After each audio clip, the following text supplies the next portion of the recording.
우리의 신앙이 깊어질수록 삶에서 설명하기 어려운 변화들이 찾아오는 순간이 있습니다. 마음이 이전과 다르게 반응하기도 하고 익숙했던 자리들이 낯설게 느껴지기도 하며 이유를 정확히 알 수 없는 흔들림이 생기기도 합니다. 처음에는 이것을 단순한 감정의 문제로 생각할 수 있지만 시간이 지나면서 이것이 하나님이 믿음의 사람을 이끄실 때 나타나는 특별한 흐름이라는 사실을 깨닫게 될 때가 있습니다. 하나님은 믿음을 깊이 세우시는 과정에서 우리가 붙잡고 있던 것들을 다시 보게 하시고 마음의 방향을 바로 세우며 무엇을 따라가야 하는지 분별하도록 도우십니다. 그래서 신앙생활을 하다 보면 겉으로는 평범해 보이지만 실제로는 하나님께서 우리를 다루고 계신 신호가 반복해서 나타나는 시기가 있습니다. 이런 시기를 어떻게 바라보는지가 신앙의 성숙과 깊이에도 중요한 영향을 미칩니다. 그래서 오늘은 진짜 믿음의 사람에게만 반복되는 하나님의 신호가 무엇인지, 그리고 그것이 왜 우리의 신앙 여정에서 중요한지를 함께 생각해 보고자 합니다. 첫째, 진짜 믿음의 사람은 이유 없이 관계가 끊기거나 새로워지는 경험을 하게 됩니다. 관계는 삶에 가장 가까운 자리에 있기 때문에 작은 변화만 있어도 마음이 크게 흔들릴 수 있습니다. 그런데 믿음의 길을 걷는 사람들은 어느 순간 이유를 명확히 설명할 수 없는 관계의 변화와 마주하게 됩니다. 누군가는 갑자기 멀어지고 또 누군가는 예상하지 못한 방식으로 다가오기도 합니다. 이 변화가 처음에는 낯설고 불편하게 느껴지지만 시간이 지나면서 하나님이 우리의 걸음을 인도하시는 과정 안에 이런 관계의 재편이 포함되어 있음을 깨닫게 됩니다. 그리고 우리는 이 변화가 단순한 우연이 아니라 하나님이 우리의 마음과 시선을 다시 세우기 위해 주시는 신호일 수 있다는 사실을 조금씩 이해하게 됩니다. 하나님은 우리가 누구와 함께 걷는지를 중요하게 여기십니다. 그래서 때로는 우리의 믿음을 약하게 만드는 관계를 조용히 정리하시기도 하고 우리가 앞으로 더 크게 성장할 수 있는 길로 나아가기 위해 새로운 사람을 만나게 하실 때도 있습니다. 이 과정은 갑작스럽게 느껴지기도 하고 논리적으로 설명하기 어려울 때도 많습니다. 그러나 믿음의 사람은 관계가 흔들릴 때 불안과 의문에만 머무르지 않고 하나님이 왜 지금 이 시점에 이런 변화의 신호를 주시는지 마음으로 천천히 질문하게 됩니다. 그리고 관계의 끈이 느슨해질 때도 새로운 인연이 다가올 때도 그 안에서 하나님이 일하실 수 있다는 가능성을 바라보게 됩니다. 그래서 관계의 변화는 우리를 혼란스럽게 만드는 사건처럼 보이지만 실제로는 믿음의 사람을 더 깊은 자리로 부르시는 하나님만의 방식일 수 있습니다. 그리고 우리는 이런 변화가 반복될 때마다 하나님이 우리 삶의 방향을 세밀하게 조정하고 계시다는 사실을 조용히 깨닫게 됩니다. 성경에서도 하나님이 사람을 세우실 때 관계부터 만지시는 장면을 종종 볼 수 있습니다. 엘리사는 엘리야를 통해 부르심을 받으면서 이전의 삶과 관계를 정리하게 되었고 그렇게 하나님이 준비하신 새 길로 나아가게 되었습니다. 하나님은 우리의 삶을 혼자 걷도록 내버려 두지 않으시며 우리가 누구와 함께 걸어야 하는지를 인도하십니다. 그래서 하나님이 정리하시는 관계는 우리를 약하게 만들려는 것이 아니라 믿음의 길을 더 견고하게 걸을 수 있도록 돕는 과정이 됩니다. 그리고 새로운 관계를 허락하실 때는 우리의 마음을 새롭게 하시고 더 넓은 시야를 주시는 은혜가 담겨 있습니다. 이런 변화는 쉽게 이해되지는 않지만 믿음의 사람은 하나님이 허락하신 관계 속에서 자라게 되고 또한 끊어지는 관계 속에서도 보호받게 됩니다. 그래서 관계의 변화가 반복될 때 우리는 점점 하나님만 의지하는 마음으로 나아가게 됩니다. 왜냐하면 사람은 변할 수 있지만 하나님은 변하지 않기 때문입니다. 그리고 이 사실을 깨닫는 과정에서 믿음의 사람은 더욱 깊어지고 단단해지는 성장을 경험하게 됩니다. 관계의 변화는 때로는 슬픔을 남기고 혼란을 가져오지만 그 안에서도 하나님은 우리의 마음을 지켜주시고 새로운 길을 준비하고 계십니다. 이런 신호는 믿음의 사람에게 반복되며 그 반복 속에서 우리는 하나님의 손길을 더 분명하게 체험하게 됩니다. 관계가 흔들릴 때 마음이 어려워지는 것은 자연스러운 일이지만 믿음의 사람은 결국 하나님이 허락하신 자리로 서게 되고 그 자리가 우리의 삶을 더 깊고 견고하게 만들어 가는 과정이 됩니다. 이런 이유로 관계의 재편은 단순한 인간관계 문제가 아니라 하나님이 믿음의 사람을 세우시는 중요한 여정의 일부가 됩니다. 우리는 그 변화가 아플 때도 있지만 결국 하나님이 더 선한 길로 인도하고 계시다는 사실을 깨닫게 되고 그 깨달음이 우리의 믿음을 더욱 깊게 만들어줍니다. 둘째, 진짜 믿음의 사람은 계획이 왜 이렇게 틀어지는지 이해되지 않는 순간이 반복됩니다. 우리는 누구나 나름의 계획을 세우며 살아가지만 믿음의 길을 걸을수록 뜻밖의 순간에 계획이 여러 번 틀어지는 경험을 하게 됩니다. 분명히 잘 준비했고 충분히 가능한 일이라고 생각했는데도 예상과 다르게 흘러가고 어떤 때는 이유조차 알 수 없는 채로 문이 닫히기도 합니다. 이런 일들이 반복되면 마음이 혼란스러워지고 내가 뭔가 잘못하고 있는 것은 아닌지 혹은 하나님께서 나를 외면하고 계신 것은 아닌지 생각이 복잡해질 때도 있습니다. 그러나 진짜 믿음의 사람에게는 이처럼 계획이 어긋나는 순간이 오히려 하나님이 새로운 길을 여시려는 신호일 때가 많습니다. 사람은 자신의 기준으로 가장 좋은 길을 선택하려 하지만 하나님은 우리의 한계를 넘어 더 넓은 길을 준비하고 계십니다. 그래서 때로는 우리가 세운 계획을 그대로 두지 않으시고 예상치 못한 방식으로 흐름을 바꾸어 가실 때가 있습니다. 이런 경험은 당장은 이해하기 어렵지만 시간이 지나고 나면 하나님께서 왜 그 길을 막으셨는지, 왜 다른 방향으로 이끌어 가셨는지를 차츰 깨닫게 됩니다. 하나님은 우리의 실수를 바로잡기 위해서가 아니라 우리가 더 깊은 믿음으로 나아갈 수 있도록 우리의 길을 미리 다듬고 계시는 것입니다. 믿음의 사람은 계획이 틀어질 때 조급함보다는 잠시 멈추어 하나님을 바라보려는 마음이 생깁니다.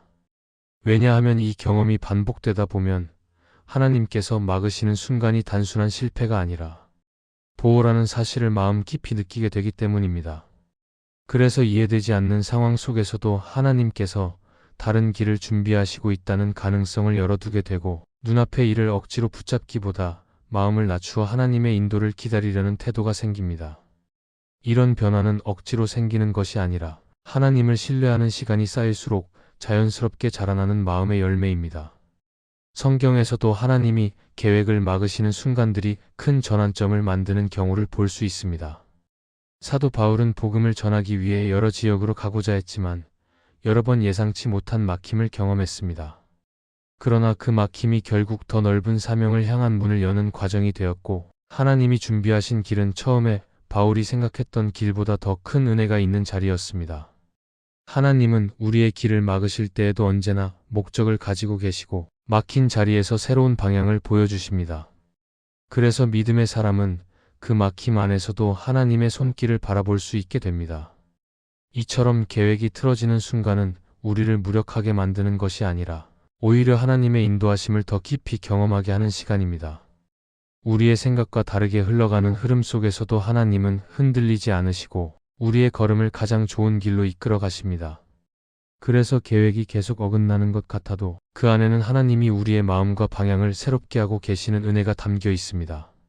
진짜 믿음의 사람은 계획이 틀어질 때 포기하거나 낙심하기보다 하나님께서 무엇을 준비하고 계신지 기대하며 마음을 돌립니다. 그래서 느리게 가는 것 같아도 결국 하나님이 가장 좋은 길로 이끄시는 것을 경험하게 되고 그 과정 속에서 우리의 믿음은 더 단단해지고 깊어집니다. 이런 반복되는 막힘은 불편함이 아니라 하나님이 함께하고 계신다는 표지이며 하나님이 당신의 삶을 세심하게 붙들고 계시다는 확실한 신호입니다. 셋째, 진짜 믿음의 사람은 주변 사람들의 반응과 시선을 이전보다 덜 신경 쓰게 됩니다. 믿음의 길을 걸어가다 보면 처음에는 다른 사람의 시선이 마음을 흔들 때가 많습니다. 누군가의 말 한마디가 오래 남고 나에 대한 평가가 필요 이상으로 크게 느껴지며 때로는 좋은 선택을 하면서도 괜히 눈치를 보게 되는 순간이 생겨납니다. 그러나 하나님과의 관계가 깊어질수록 그리고 하나님이 나를 어떻게 이끄시는지 경험할수록 마음속에서 조금씩 변화를 느끼게 됩니다. 바로 주변의 시선을 이전만큼 크게 여기지 않게 되는 변화입니다. 이 변화는 억지로 마음을 다잡는다고 해서 가능한 것이 아니라 하나님을 더 바라보며 살아가는 과정 속에서 자연스럽게 자라는 열매입니다. 사람의 시선을 신경 쓰는 이유는 여러 가지가 있지만 그 중심에는 인정받고 싶은 마음과 혹시라도 거절당할까 두려운 마음이 자리하고 있습니다. 그래서 주변의 반응에 예민해지고 내가 한 말과 행동에 대해 지나치게 돌아보며 스스로를 계속 평가하게 됩니다. 그러나 진짜 믿음의 사람은 하나님이 나를 어떤 마음으로 바라보시는지 깊이 알게 되고 하나님 앞에서 이미 사랑받고 있다는 사실을 깨달으면서 이 두려움이 조금씩 줄어드는 경험을 하게 됩니다. 하나님께서 나를 아시고 받아주시는 은혜 안에 머물게 되면 사람의 평가가 절대적인 기준이 아니라는 것을 배우게 되고 자연스럽게 그 평가에 흔들리지 않는 마음이 생겨납니다. 또한 믿음이 깊어질수록 우리는 하나님이 원하시는 것이 무엇인지 더 분명하게 바라보게 됩니다. 그러다 보면 여러 판단이나 선택을 할 때에도 사람에게 잘 보이기 위한 결정이 아니라 하나님 앞에서 바른 선택을 하려는 마음이 강해집니다. 그래서 이전에는 누가 어떻게 생각할까를 먼저 고민했다면 이제는 하나님께서 기뻐하실지 먼저 살펴보는 마음의 흐름이 자리 잡게 됩니다. 이런 변화는 주변의 시선을 전혀 신경 쓰지 않는다는 의미가 아니라 사람의 시선보다 하나님의 마음을 더 소중히 여기는 방향으로 마음의 중심이 옮겨간다는 의미입니다. 성경에서도 우리는 이런 변화를 보게 됩니다. 다윗은 여러 사람들의 시선과 평가를 받던 사람이었지만 중요한 순간마다 사람보다 하나님을 더 의식하며 선택했습니다. 그가 사람들의 시선보다 하나님이 원하시는 길을 따랐기 때문에 하나님께서 그의 마음을 기쁘게 보셨고 그 마음이 다윗의 삶 전체를 이끄는 중심이 되었습니다. 이 모습은 믿음의 사람에게 나타나는 중요한 변화의 한 가지를 보여줍니다. 하나님을 더 가까이 할수록 우리는 사람의 평가보다 하나님과의 관계를 더 귀하게 여기게 됩니다. 또한 주변의 시선을 덜 신경 쓰게 되는 변화는 우리 안에 자유를 가져옵니다. 마음이 가벼워지고 불필요한 비교와 부담에서 벗어나게 되며 내가 할 수 없는 것에 억눌리지 않게 됩니다. 사람들이 나를 어떻게 보는지에 따라 흔들리기보다 하나님께서 이미 주신 정체성 안에서 평안하게 살아가게 됩니다. 그래서 진짜 믿음의 사람은 사람들의 말에 지나치게 상처받지 않고 다른 사람의 기준에 맞추기 위해 자신을 억지로 꾸미거나 숨기지 않게 됩니다. 마음이 하나님 안에서 안정될수록 스스로를 더 자연스럽고 솔직하게 드러낼 수 있게 됩니다. 주변의 시선을 덜 신경 쓰게 되는 변화는 관계를 더 건강하게 만들기도 합니다. 상대의 반응을 두려워하지 않게 되면서 지나치게 맞추려고 애쓰지 않게 되고 상대의 감정에 무리하게 끌려다니지 않게 됩니다. 그래서 관계 안에서 감정이 과하게 흔들리는 일이 줄어들고 내 마음도 안정되며 상대와의 관계도 더 성숙한 모습으로 자리 잡게 됩니다. 이러한 변화는 하나님 안에서 내 마음이 단단해졌다는 신호이고 하나님이 나를 이끄시는 방향으로 삶이 조금씩 움직이고 있다는 증거입니다. 진짜 믿음의 사람은 사람의 시선을 완전히 의식하지 않는다는 뜻이 아니라 그 시선이 더 이상 나를 흔들어 놓지 못한다는 의미입니다. 왜냐하면 하나님께서 내 삶을 인도하고 계시다는 확신이 마음 깊은 곳에 자리 잡기 때문입니다. 그래서 주변의 반응이 이해되지 않거나 오해가 생기더라도 그것 때문에 무너지지 않고 하나님을 더 바라보며 걸어갈 수 있습니다. 이렇게 주변의 시선에서 자유로워지는 과정은 하나님이 우리를 더욱 성숙한 믿음의 자리로 이끌어 가고 계신 중요한 신호이며 우리 안에서 자라나는 변화를 통해 하나님과의 관계가 더욱 깊어지고 있다는 증거가 됩니다. 넷째, 진짜 믿음의 사람은 세상의 기준보다 마음의 평안을 더 중요하게 생각하게 됩니다. 믿음의 여정을 걷다 보면 어느 순간부터 눈에 보이는 기준만으로 인생을 판단하기 어려워지는 때가 있습니다. 이전에는 성공의 기준도, 선택의 기준도, 사람을 바라보는 기준도 모두 바깥에 있다고 생각했지만 하나님과의 관계가 깊어질수록 우리의 마음은 점점 다른 방향으로 움직이기 시작합니다. 세상에서 중요하게 여기는 것들이 더 이상 절대적인 기준으로 느껴지지 않고 오히려 하나님께서 주시는 평안이 얼마나 귀한지 깨닫게 되는 변화가 찾아옵니다. 이 변화는 단순한 감정의 문제를 넘어 하나님께서 우리 안에 새롭게 심어주시는 시각이 자라나고 있다는 의미이기도 합니다. 세상은 늘 눈에 보이는 결과를 기준으로 사람과 삶을 판단하려고 합니다. 성과가 있어야 가치가 있다고 느끼게 만들고 바쁘게 움직여야 의미 있는 삶이라고 말하며 남들보다 앞서야만 잘 살고 있다고 믿게 합니다. 그래서 많은 이들이 쉼없이 비교하고 서두르며 자신을 계속 몰아붙이기도 합니다. 그러나 진짜 믿음의 사람은 이런 흐름 속에서도 한 걸음 멈춰 서서 마음 안에서 들려오는 하나님의 음성에 귀를 기울일 줄 알게 됩니다. 겉으로 보기에 무엇을 이루었는가 보다 하나님과 동행하는 평안 안에서 살고 있는지가 더 중요한 기준으로 자리 잡기 시작합니다. 이 평안은 상황이 완벽해서 생기는 것이 아니라 상황을 초월하여 주시는 선물로 다가옵니다. 그래서 환경이 흔들릴 때에도 마음은 완전히 무너지지 않으며 잘 풀리지 않는 일이 있어도 하나님께서 나를 이끌고 계시다는 확신이 마음 깊은 곳에서 나를 붙들어 줍니다. 이런 평안은 단순히 걱정을 억누르는 느낌이 아니라 하나님과의 관계 속에서 생겨나는 신뢰의 열매이며 진짜 믿음의 사람에게 반복적으로 나타나는 중요한 변화입니다. 출애굽의 여정을 보면 이스라엘은 눈앞의 상황 때문에 마음을 잃을 때가 많았습니다. 홍해 앞에서 길이 막히면 두려움이 찾아오고 광야에서 먹을 것이 사라지면 불만이 올라오는 등 그들의 마음은 상황에 따라 요동쳤습니다. 그러나 하나님은 그 과정 속에서 눈에 보이는 조건보다 하나님의 인도하심을 바라보도록 이끌어 가셨습니다. 상황이 평안해서 마음이 안정되는 것이 아니라 하나님이 함께 하신다는 믿음이 평안을 주는 것임을 배우게 하셨습니다. 진짜 믿음의 사람에게 나타나는 변화도 이와 비슷합니다. 조건과 환경이 평안을 결정하는 것이 아니라 하나님과의 관계가 평안을 결정하는 기준이 되어 갑니다. 이 변화는 우리의 삶에서도 매우 중요한 전환점을 만들어 줍니다. 세상의 기준을 따라가느라 마음이 계속 흔들리던 사람이 어느 순간부터 하나님의 평안을 기준으로 판단하고 선택하기 시작합니다. 그래서 이전 같으면 억울했을 상황에 더 오래 머물지 않게 되고 누군가의 평가가 마음을 찌르더라도 쉽게 넘길 수 있게 되며 결과가 늦게 나타나도 조급하게 스스로를 몰아붙이지 않게 됩니다. 마음속 평안이 무너지지 않는 것이 더 중요하다는 사실을 알게 되었기 때문입니다. 우리가 이런 변화를 깊이 받아들일 수 있는 이유는 하나님이 우리 마음을 지키시는 분이라는 것을 경험하기 때문입니다. 팀 켈러는 그의 책 기도에서 이렇게 말합니다. 하나님을 신뢰하는 사람에게 평안은 상황이 아니라 관계에서 온다. 이 말은 우리의 마음을 다시 한번 붙들어 줍니다. 상황이 아무리 흔들려도 하나님과의 관계가 흐트러지지 않으면 평안이 지켜질 수 있다는 사실을 깨닫게 하기 때문입니다.